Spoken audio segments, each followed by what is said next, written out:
An accident suddenly gave a man the power to create death.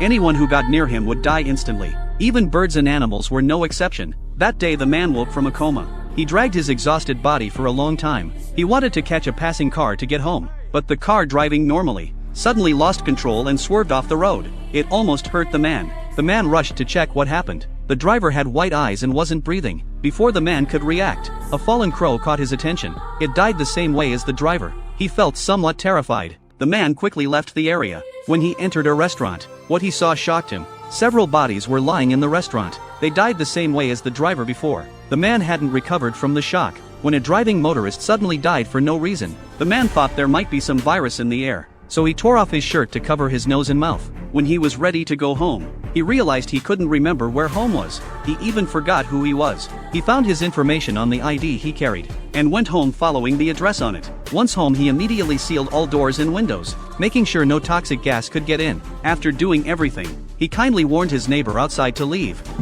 Hey! Get out of here! It's not safe!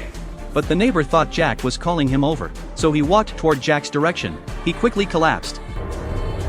Only then did Jack realize the real problem wasn't the air. When he saw the news report showing the bodies in the restaurant died from lack of oxygen to the brain, and no toxic substances were detected in the air, Jack was certain he was the problem. To verify if people died from getting close to him, Jack used a crow as a test subject. As they got closer to each other, the crow died on the spot without warning. Jack finally confirmed something was wrong with him. He quickly grabbed his tools. He wanted to measure the exact distance between him and the dead crow. After getting the data, he quickly went to his neighbor's body. After careful comparison, he found a lethal radius of 15 meters. Just then a car drove by. Afraid of hurting the driver, Jack immediately started running. He didn't dare stop until he was beyond the 15-meter range. The driver was indeed unharmed, though it was hard to believe. The evidence was right in front of him. Jack had to accept he had a death radius. To avoid more innocent people dying because of him, he locked himself in his house and didn't dare go out. One day a woman came looking for Jack.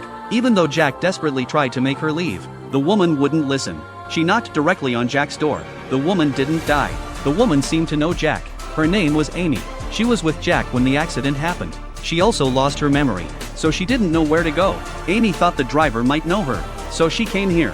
She didn't expect Jack to be in the same situation. Jack was shocked to discover Amy's presence made his death radius disappear. Jack guessed everything was connected to that accident. To recover their memories and find the truth, they decided to go to the accident scene to look for clues.